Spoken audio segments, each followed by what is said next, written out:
Good evening, everybody. I'm gonna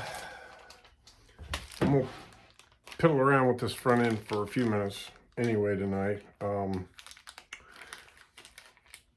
Before I get started, I just want to say thank you to everybody for watching. Thanks for your support. If you enjoy this content, please hit the like button. Consider subscribing if you haven't already. Tell a friend.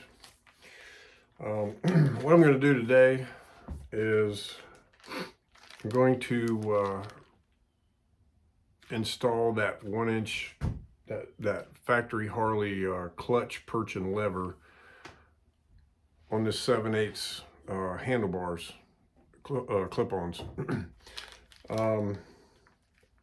This little dude right here from Kuriokin. Let me open this up real quick. Basically, it's two pieces of material to take up the space. It's got more wrapping on it.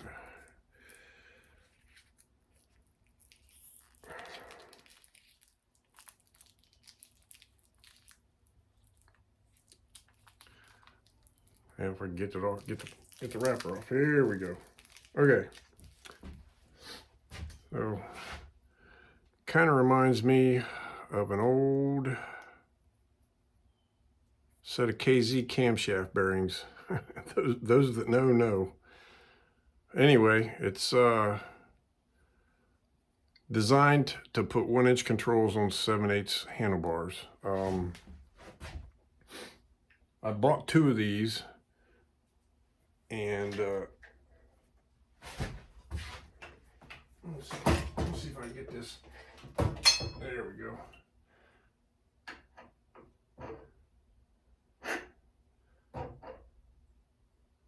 All right, so let's put this on here real quick. See what we got. Let's see. Clamp goes. You know what? I think I'm gonna mark my spot with a Sharpie because I think once I push this on there, it's not gonna want to move. So, see what I'm trying to try this red one. See how that works. Let's see. I'm going to go with about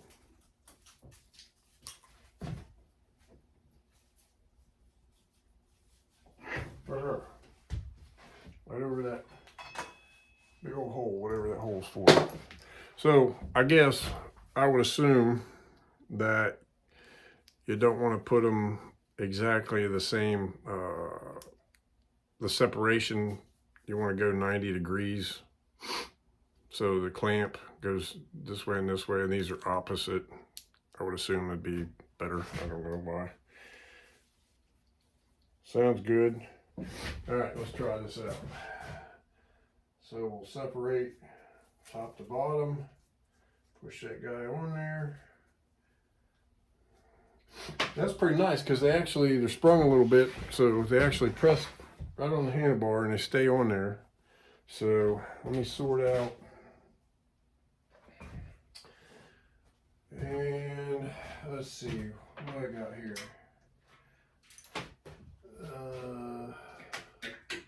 Got a little bit of this stuff everywhere. Figure out where my shift. There it is.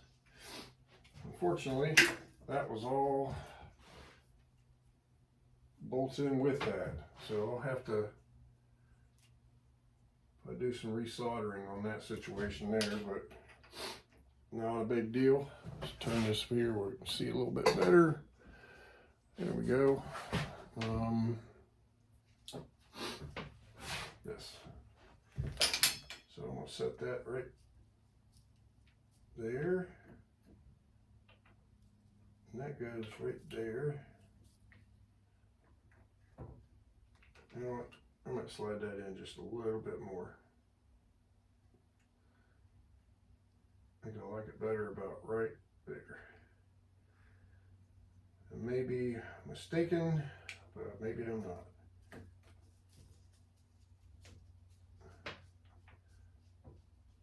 Yeah, it might actually take two of those. I guess it's a good thing I ordered two of them, huh? All right, let's try this way. Put this here. Good thing I ordered 2 of them. Now I am going to use the, I know it's sitting in front of me here somewhere. Okay. The Suzuki Master. Oh boy. Go on, Willie. Go on. Don't step in the brake fluid. Go on. Go, go, go, go. Good girl. Sorry about that, y'all.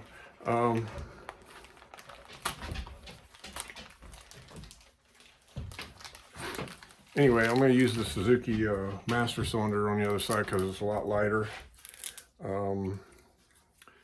So one of the whole reasons for doing all these changes on this bike are to save some more weight. So, and I wondered, and if anybody knows, please feel free to drop me a comment. But I wondered if a Buell came with 7/8 clip-ons. I wonder if it had a special clutch cable that fit the Sportster engine, but fit a more conventional, like sport bike clutch lever. That's something to think about. I wonder if those parts would actually, work.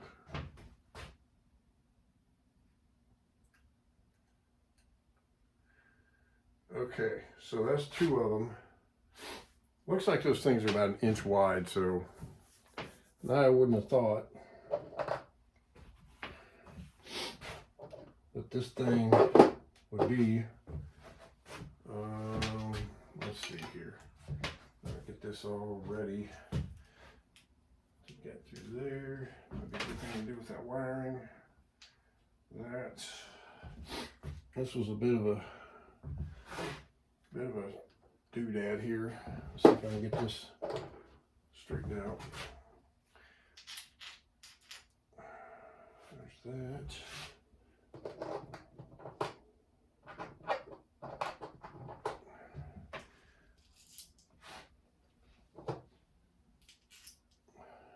I think I'm going to probably try to come up with some kind of a proper spacers to go in here on this instead of doing this like this. I can do something better than that. That's there, so we'll definitely try to do something better with that. So get these started.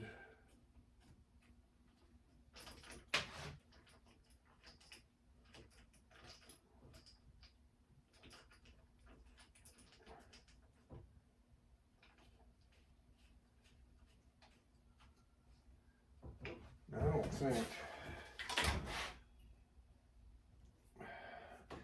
they'll go a little bit more in like so. Okay, I don't hate that. I don't hate that. All right, let's snug that up right there.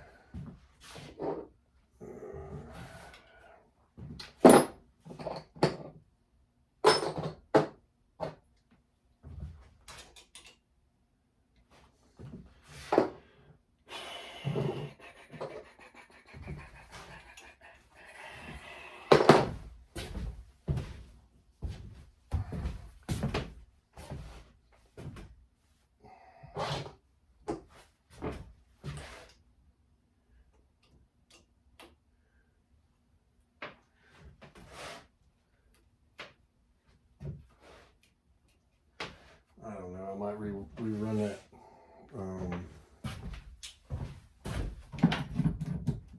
I gotta cut and move them wires anyway, so I'll probably rerun that somehow, somewhere.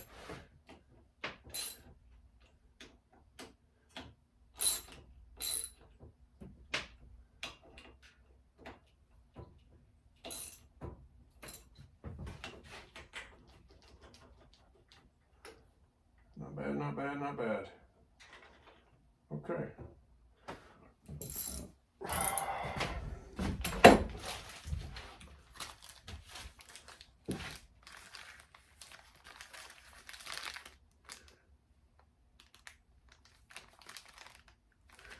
I don't know that I need any more of those spacers. Like I said,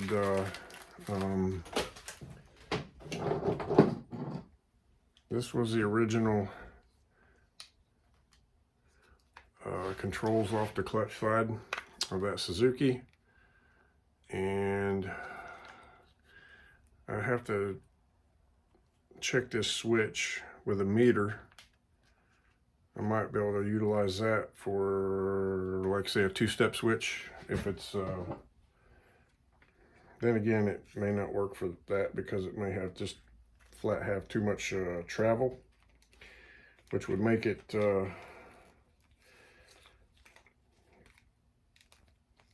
really hard to use. I don't know. But this switch housing, I don't really have any use for that.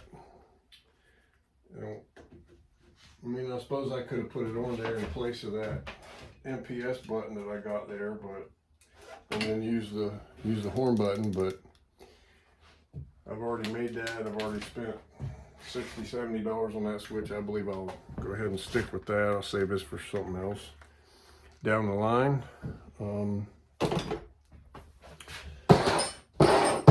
All right, so I'm still trying to sort out what I want to do about this whole throttle deal. So I just don't see any world where this throttle is going to work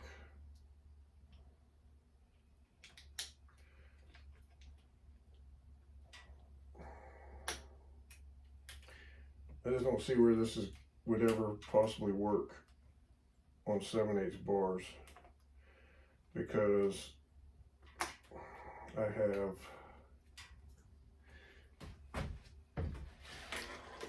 don't think they make enough spacers to fix that problem. But you know,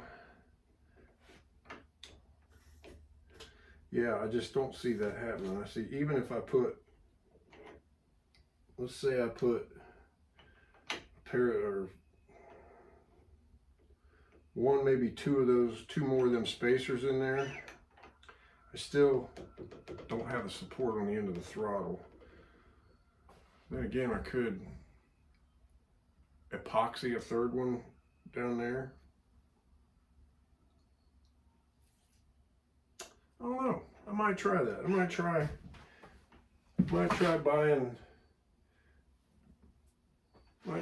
3 more of those things and see if I can make that work. The throttle has to snap back nice and smooth.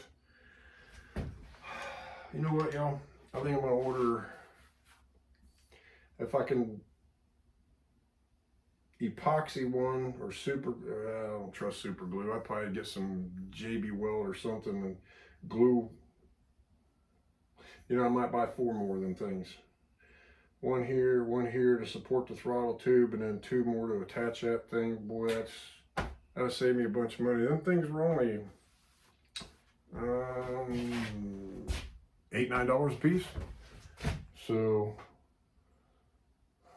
what throttle assembly I used to was made from Mikuni's. It had a push-pull throttle. It was just a generic one that you could slip on any 7/8 handlebars. They used to be $35–40 with cables. And it was a real straightforward deal too. It was for Mikuni RS radial slides. This HSR is also push-pull. I don't know if I could assume those are the same or not. I think I'm gonna buy some more of those things. I think I'm gonna buy some more of those and see if I can make that work on the other side. Then I can buy a Vans, another one of those Amazon Vans grip sets except for 7/8, and replace this grip. That'll put me right back to the same controls I had. No muss, no fuss. However, I will probably add a tether kill, a proper tether, and take that eye screw thing off the switch up there and replace that. But then again, it's paid for. It's paid for. I might put it back on there. I don't know. We'll do that. I'll tell you what, I'm going to order some more of those spacers. When I get them in, we'll document putting the throttle side back together, probably go ahead and do those steering stops. And then I'm going to, sorry y'all. So this was the dash that originally bolted to the Harley triple clamp, the top triple clamp. So what I'm gonna have to do is I'm gonna have to come up and go up around quite a bit right here. I'll have to take my gauge out so I don't beat it all up when I'm cutting this with a jigsaw. But I'm gonna have to clearance this so that these will actually reach a flat spot right here. Right now they're hitting the fork. So I'm gonna have to cut that back, and I should be able to drill a couple holes, tap them, bolt that dash right back on there. Boom, my kill goes back in place, my airline goes back in place. I think, with the exception of having to fabricate some new brackets to mount the fairing back on the bike, I think this is going to be fairly uninvasive. That's the word I'm looking for. So I think we're going to stop it for today right here. Feel pretty good about that. I think I can work with those spacers. I just need to buy about 4 more of them. 4 more of them. And some epoxy, because I think if I get one at either end of the throttle tube and epoxy them to the handlebars so they don't move and slide or whatever, then I can polish them down, make sure the tube spins on them real nice and neat, and boom, back together, man. That makes me feel pretty good. I like that idea. Okay. That's it for today, guys. Again, appreciate you watching. Thanks for your support. Stick around. We're going to do some more stuff as soon as I get some more pieces parts in.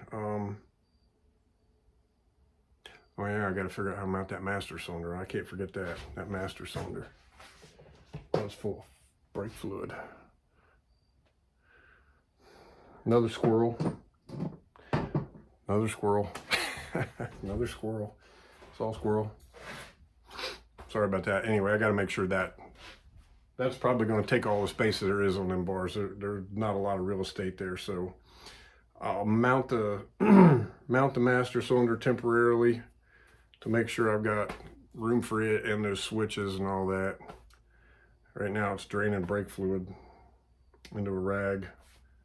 I had to steal the banjo bolts off of that for Walter's GSXR 1100, so I might have to buy some new banjo bolts, put those brakes together, buy a nice little braided brake line.